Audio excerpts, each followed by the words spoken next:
Hi, my name is Orville Toller. My friends and family, they know me as OJ. I am from Portsmouth, Ohio, born and raised. However, I did not spend my entire life in Portsmouth. I joined active duty and spent 20 years traveling around the world, living different places. While I was active duty, my wife and I had 3 kids. So we have been very blessed. My wife was with me all the way through my active duty career. So we joke a lot about we made it through 20 years without having a divorce or without filing for bankruptcy. So we had a pretty successful career. Have three great kids. All 3 of them were born while we were active duty. I'll state the obvious. I am a white male, so middle-aged white man. I am a Christian. I give all the glory for everything that's happened in my life to God. I'd be nothing without Jesus Christ. I was born in Portsmouth, Ohio, into extreme poverty. My father dropped out of high school to join the Marines, but he did not make it through Marine basic training, was sent home. My mother, she was also a high school dropout. She dropped out of high school at 15, got married, and then gave birth to my older sister. My mother's first husband was extremely abusive to her. So she was able to get away from him and divorce him when he went to jail. Then she met my father. That wasn't very, very different for her though. Growing up, I lived in extreme poverty. My father had no actual job skills because he dropped out of high school. He didn't go to a trade school, and I was raised on welfare along with my older sister and my younger sister. So there were many times where we would go without food, without running water, without electricity. Like I said, I was raised on welfare. We were given multiple government assistance programs. At the point in time, it was food stamps. It was a paper book. So my experience in school and life was from the extreme side of things. There were many times we would not have running water or electricity in our home. On 2 occasions, I was homeless. I was 15 and 17 years old. I was homeless, and I would sleep on the steps of Temple Baptist Church on Gallia Street in Portsmouth, Ohio, right across the street from my high school. All I had was what would fit in my backpack, and every now and then I would stay over at a friend's house.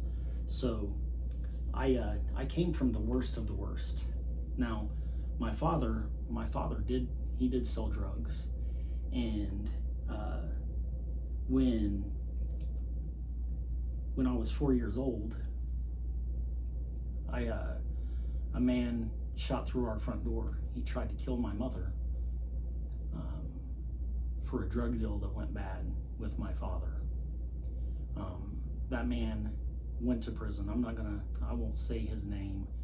I'm not gonna give him any clout, any shine for what he did to me as a kid. But that man went to prison. He is out now.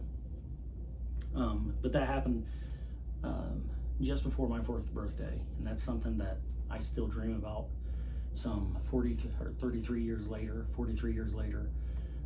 about that night. So it's one of my earliest memories.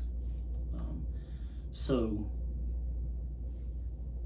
there were times, along with things like the drug deals and everything, that I would see that there were times though that our family wouldn't have food, and my mother would take my sisters and me to the food bank, and at that point it was at Salvation Army, and they would give us things like government cheese and peanut butter, and that's what we would have. So nutrition wasn't at the top of the the priority list for our family. So when I say I came from nothing, I came from nothing. I came from no privilege. I did not come from a family that had had a leg up in life. My older sister was the first one of us to graduate high school. I was the second to graduate high school, and I am the only person in my family to ever graduate college. So when I say that privilege was not something that came to me naturally, it is an honest estimate.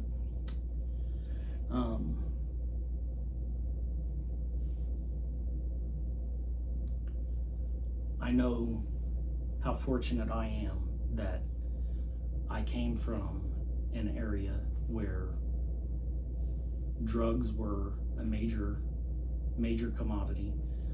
When I graduated high school, that's when the opioid epidemic really took hold of the Southern Ohio area, and it's a shame, but that's what it's known for at this point. So I feel the pain that a lot of people around here feel because I came from it. A lot of my friends are dead from heroin overdoses. Some of them it was Oxycontin. My friends have gone to prison, and there is still a stigma associated with me from my childhood days when I was living in the East End, going to high school. Several people still view me as that person.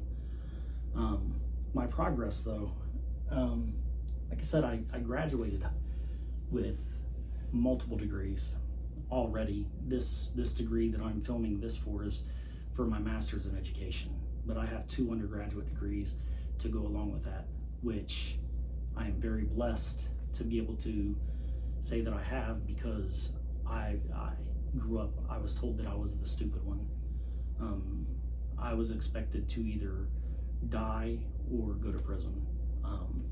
So when people levy those expectations on me, I didn't just accept it. It's in my personality to prove people wrong. If somebody tells me that I can't do something, I've always gone out and I've proven them wrong. So when my high school guidance counselor told me I was too stupid to go to college, I made it a point to get my degrees. So that's in my personality, to prove people wrong. So if I did have a leg up that you would say that most people don't have, that's the leg up that I have. I will do exactly what you tell me I can't do, and I'm not going to settle for that. The reason I am the type of father that I am to my 3 kids and the husband to my wife is I was 5 years old, and my father had beaten my sister and I with a belt, and I was bleeding. I bled from my shoulder blades to the back of my knees. And that night, it was hot, it was in the summer. That night I laid upstairs in the house that we had, and it should have been condemned. There were just rafters, and we didn't have a bed. It was a urine stained mattress that was laying on the floor. And that night I remember praying to God that he would just kill my dad, just take him. I couldn't take the beatings anymore. And God spoke to me and said, I'm not going to do that. So at 5 years old, I made a promise to myself that my wife and my kids would never know the life that I had experienced up to that point. So I started to emulate the people around me that I really looked up to and their fathers. And I wanted to be the father that they had for my kids. And that was the leg up that I had. It wasn't that I was special. I was smart enough to where I would look to other people and emulate what I saw with them. And that's how I modeled myself. And the way I was able to get up out of the east end of Portsmouth, Ohio, though I'm still a river rat at heart, I did not move back to my old neighborhood. The aspects of my identity that I can tell you about, well, I don't really consider them an aspect of my identity, but the question's there. I am a veteran, served 20 years, and I do have disabilities associated with the military. I am not willing to share those disabilities with you on this video. There are certain things that I need to keep private, even though it's for school. Just know that there are disabilities that I have. It's just not for the world to see. Some of my abilities that I do have, one is I have an intense drive to succeed. I'm a good artist. I love art. I love to look at other people's art. I love to make my own art. I love to sit with my children, my sons who are 16, 17, and 20, and we will draw or paint together. It's something that we enjoy to do with one another. One very good talent that I have is I am good in emergency situations. I've had ample training to where I can run into the danger, and I can provide aid for those who need it, and I've done that multiple times in my life. There are some times where I was unable to provide that relief, and it's a very haunting thing, and that's part of the disability. I've seen things over the course of 20 years in active duty that I can't unsee. But for the most part, I can respond and provide aid to those who are in need. That is something that I have trained to do, and God has blessed me with the ability to do. Where do I want to go? So in December, I graduate with my master's in education. That's my short-term goal. I'm well on my way of accomplishing that goal. Another goal that I have is I would like to continue my missions. I'm a missionary. I've worked in the past on missions with the people in the Navajo Nation.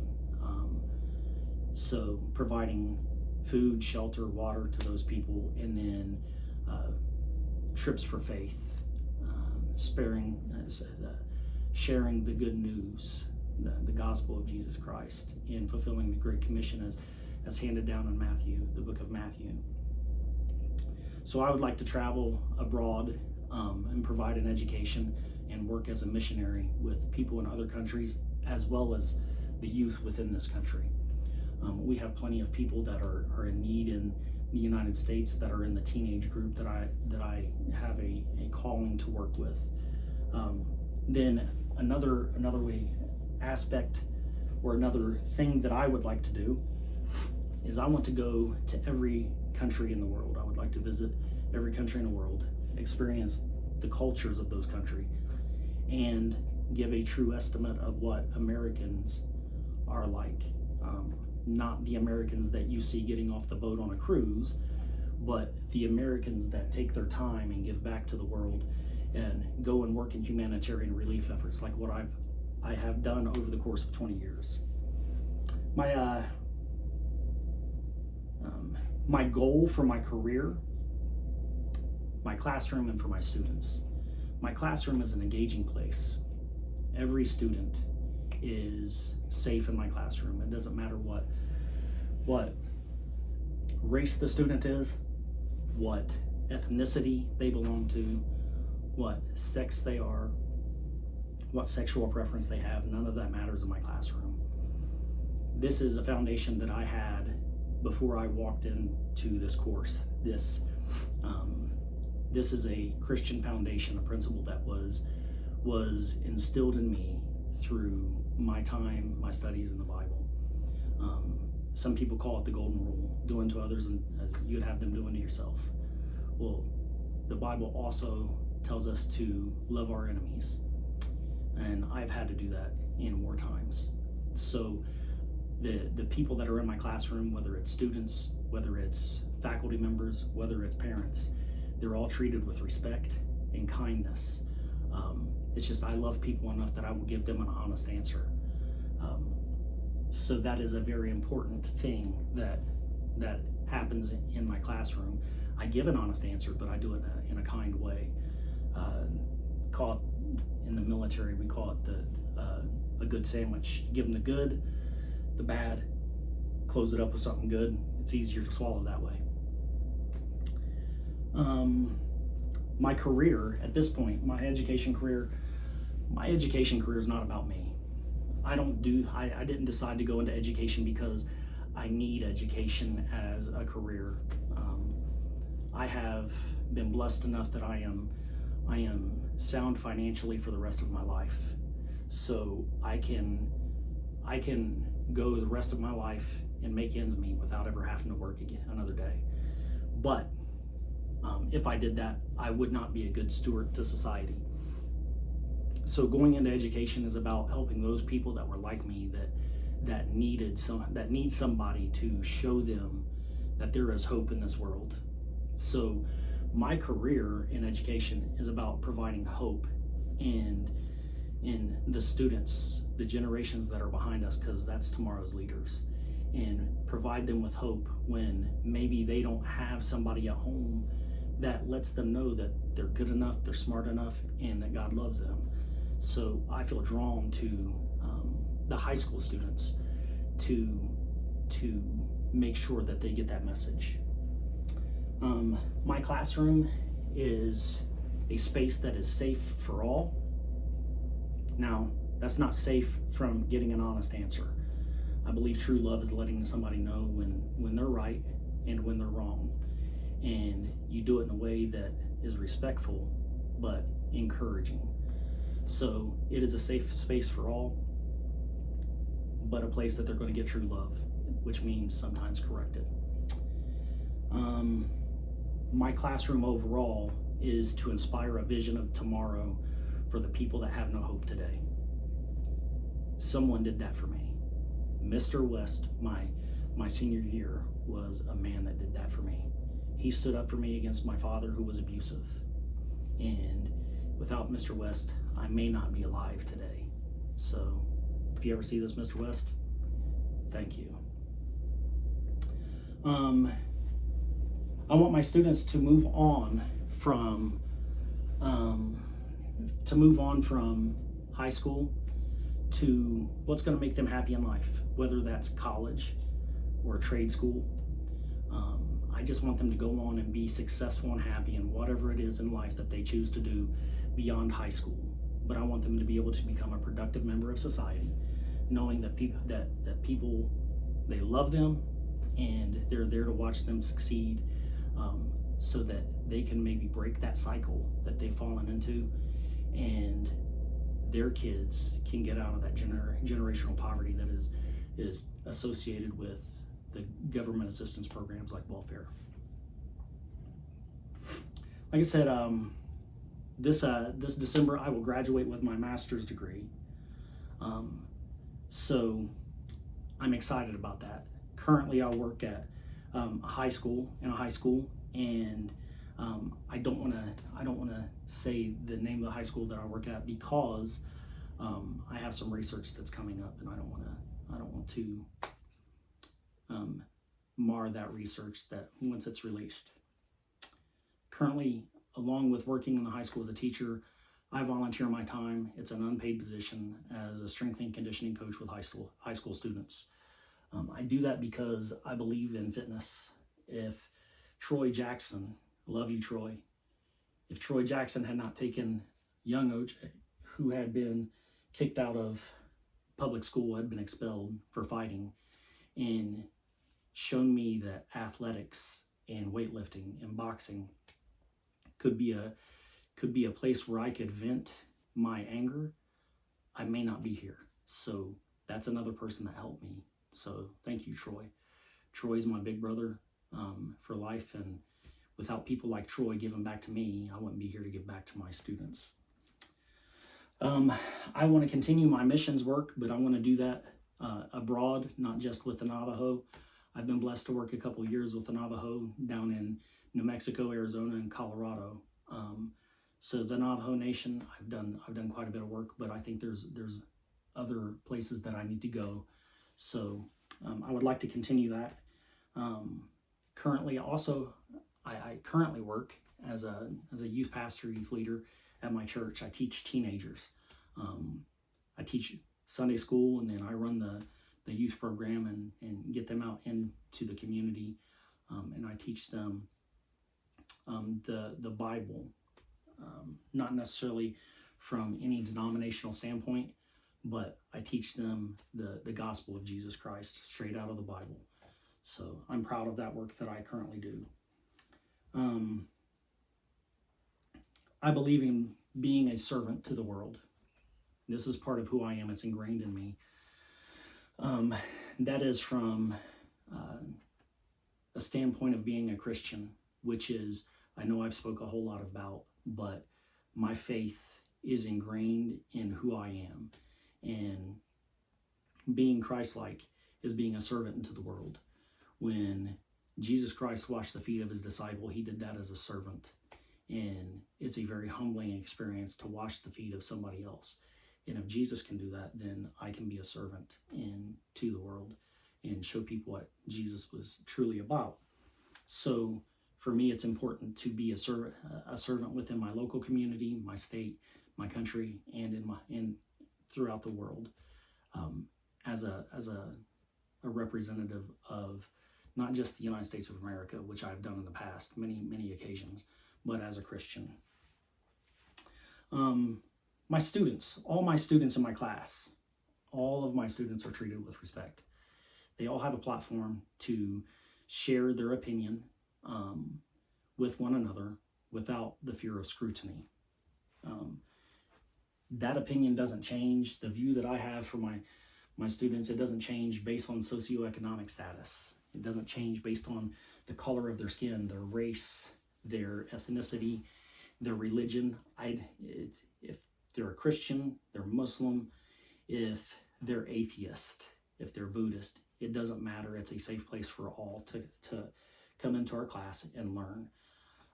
It's very important for me to acknowledge all of my students, not just the ones that I like. I like all of my students. And I hope that they take something from me like that to where they're able to go out into the world and respect the differences that other cultures have. I mean, that's kind of the whole point of a multicultural education course.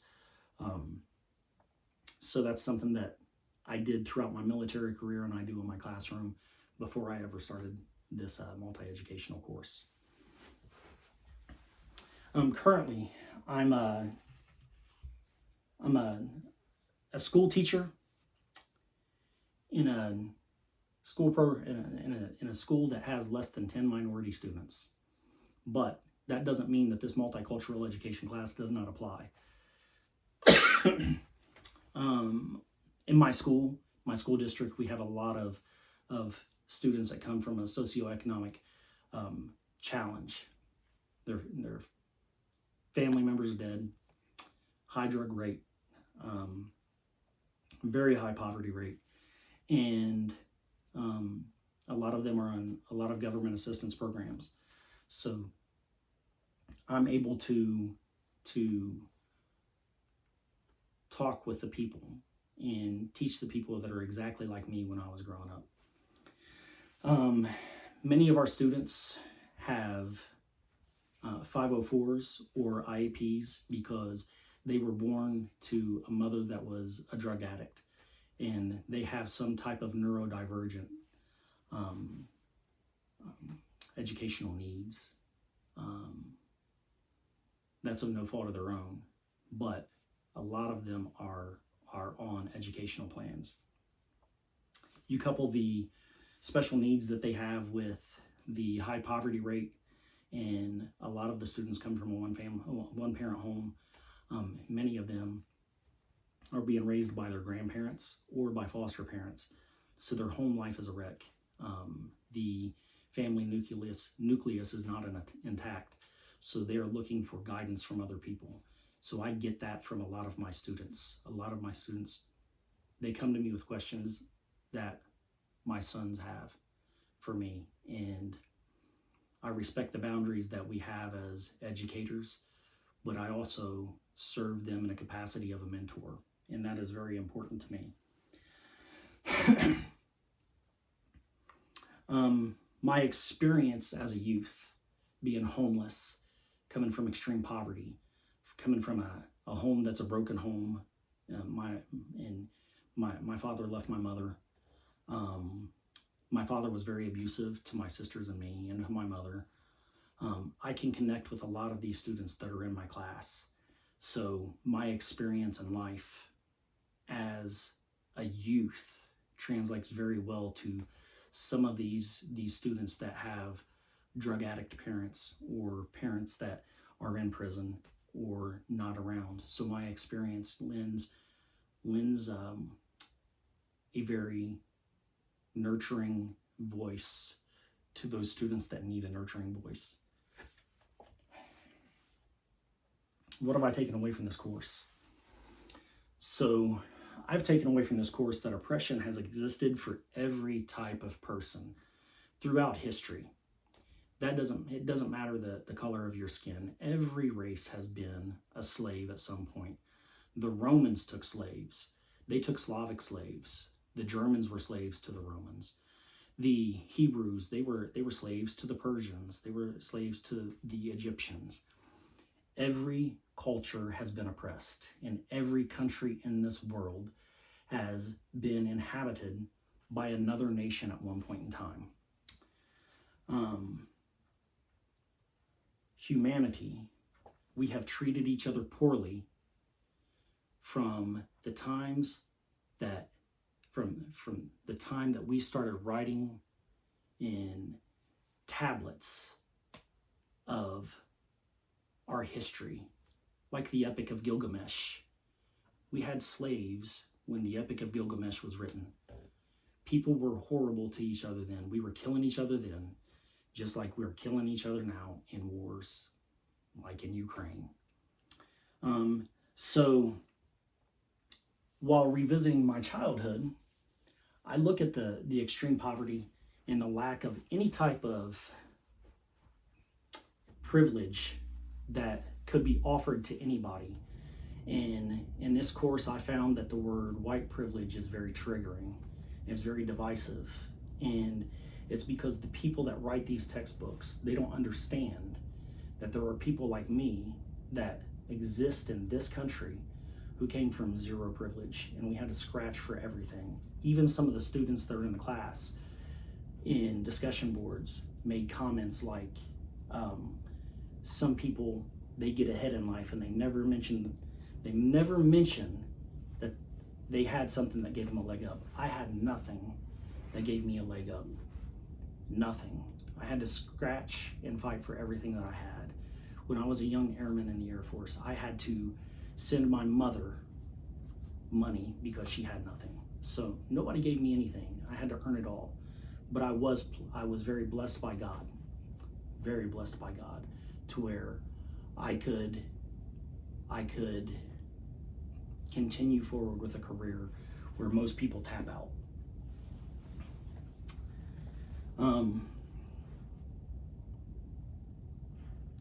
Living in an impoverished area, very few people have any type of wealth in the area that I come from. Very few. So shaping the majority of the people like they have some type of privilege or a leg up is a failure to recognize the actual struggle that they have in life. The way that the addiction has gripped the people that's in this area, and recognizing that people need help, and looking at them based on the color of their skin, their ethnicity, and dismissing it because they're white. That's a disservice, and that is wrong. I worked hard to obtain my education. I was active duty, working 65, 70 hours a week while going to school full time, and I completed an associate's degree and a bachelor's degree. This is my third degree that I'm in, and nobody gave me any leg up. Nobody gave me any extra attention. I had to work every day and then go home and do my homework. I had to do my homework while I was on the road, when I was away from my family. So I did it without anybody's extra help, and I did it on my own. There are a lot of people, even in this course and in the textbook, that they reject the idea of an American meritocracy.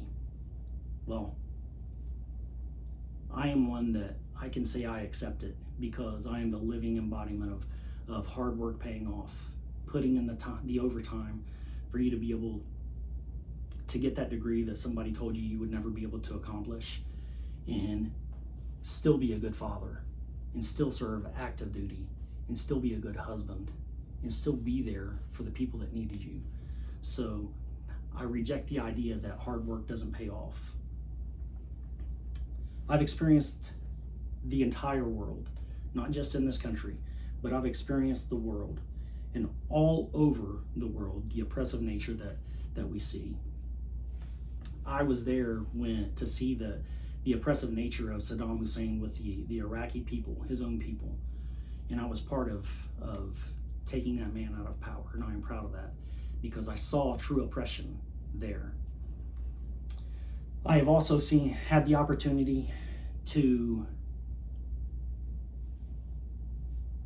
see what real success is like, not just in our country, but in other countries, and see real success in the classroom from people that have not been given favor, do not come from privilege. And I'm not talking about white people, I'm talking about black people, I'm talking about Hispanic people. I have been there to see their successes because I've been part of their success, putting them in the military and giving them the opportunity to make something out of themselves when nobody else said they could do it. And watch those people go on and get an education, travel the world, have families. And even now, I'm seeing people that I put in the Air Force when I was a recruiter, retiring from active duty with all the benefits and everything that they earned. And had they not joined, who knows where their life would have gone.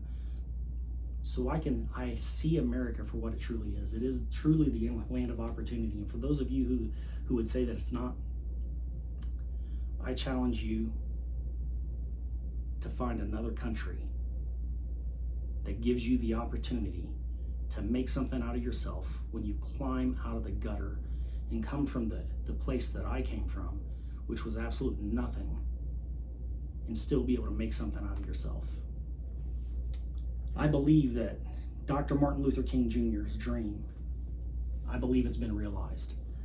I believe that in our country now, that people are looked at based on the content of their character and not the color of their skin. And when people use the excuse of the color of their skin and racism, I truly believe that that is a cop-out, because nowhere else in the world can you live and come from nothing and make something out of yourself. Listen, I've made choices in my life that people look at as other than common. I'm a tattooed person. I wear my tattoos with pride, but I understand that may eliminate me from certain jobs. And guess what? I'm okay with that. I really don't care what their opinion is of me, because I know what the content of my character is. But I know that I don't look at other people based on the color of their skin. I look at them based on the content of their character. And I believe that more people are out there like me that view people through that microscope of character content and not skin color. I believe that it is a very small, minute group of people who are ignorant enough to look at somebody and judge them based on the content of the color of their skin, not the content of their character. And those people are not good people. You're always going to have ignorant people. We've had it throughout time, all throughout history. And it will certainly reduce, but it is not the same America that it was in 1954.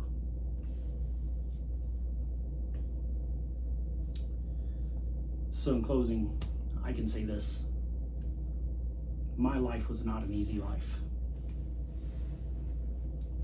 I know exactly what I was growing up. I was poor white trash from the east end of Portsmouth, Ohio.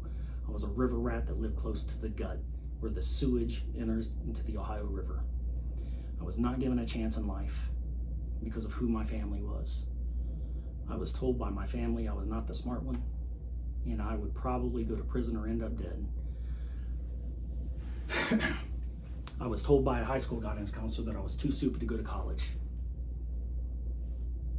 One reason I got my first degree was so I could shake it in her face and prove her wrong. I was raised on welfare. I've been homeless. I had a drug dealer dad who beat me. My older sister was taken from us by Child Protective Services for acts that were so egregious that I do not care to share that with the world on here. I have seen the worst of humanity, but I can tell you this: my faith in Jesus Christ and my love of God has brought me through those times. And while I may have seen the worst of humanity, I have seen the best of humanity at the same time.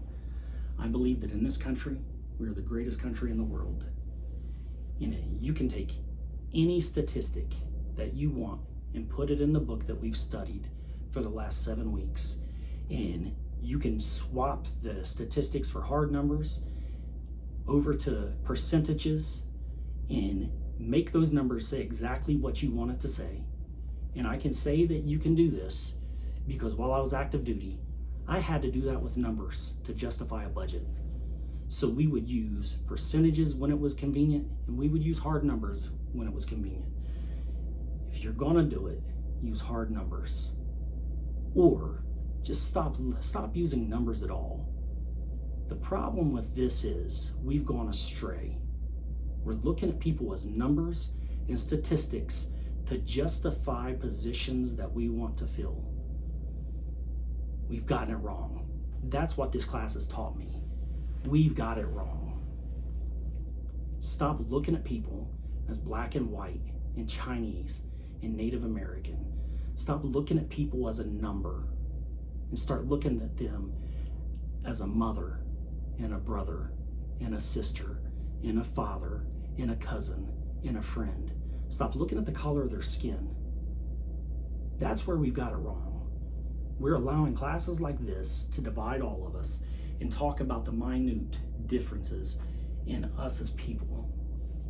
Listen, we've gone off the rails. This class has proven that we've gone off the rails. Multicultural education is good, but not in the context that we have. Not when we have on page 4, we start talking about white privilege. If you don't believe that white people can come from nothing, then you're looking at the wrong person. I came from nothing. But the thing is I'm a person. When I look at my best friend, I don't look at my best friend and say, that's my black friend. My best friend's my brother. My other best friend, that's my brother. I don't look at him and say, well, that's my black best friend. Those people that I call friend, those are my brothers. Those are my sisters, the people that are in my congregation. We've gone off the rails with classes like this, and we keep looking at people as statistics. Stop looking at people as a statistic. That's where this class is going off the deep end. That's where we've gone wrong as a society. We're looking at people based on black and white when we should be looking at people based on red, the color that we bleed. The Jesus that I follow, he doesn't tell me that I have to love my brother as long as they're white. That's not what he said. He came here for all people. And when I walk into a classroom, I'm walking into that classroom for all my students. It doesn't matter if they're black or they're white, if they're rich or they're poor. It doesn't matter if they're skinny or they're fat. It doesn't matter if they're in the band or if they're on the football team. They're all my students. And every person in this world has value. And I can say this because I've traveled the world and I've seen the worst of the world, but I've seen the best of the world. And there's a lot more of the best of the world than what there is the bad. So that's where this class is going off the rails. Stop looking at each other as white and black and start treating each other with respect as humans. That's where we get back on track. That's where we get these things going right. And when we start treating each other like we're human beings and we're not numbers, and we're not a race, and we're not a sex, That's when we get back on track and we get this country to where it needs to be, and we get our students to where they need to be in the future, so they're able to take care of their families and their families are able to take care of their families. Get this right. Get this right. We're the adults in the situation. That's what this class taught me. That's my closing. We're the adults. We need to start acting like it. And we need to stop segregating each other, because that's not what Dr. Martin Luther King Jr. wanted. He wanted everything desegregated to where we could all live together as one people, not based on the color of our skin, but the content of our character. So I say this out of a place of love. And I've been waiting all semester for me to be able to say this, because it's easy to write it on a discussion board. But I'm saying it to all of you. Get it right. Stop treating people like they're something different than just a human. Start treating them with love, dignity, and respect. And let's start rooting for everybody to succeed, not for a statistic to succeed. I say it because I care. Thank you for taking your time to listen to what I have to say. God bless.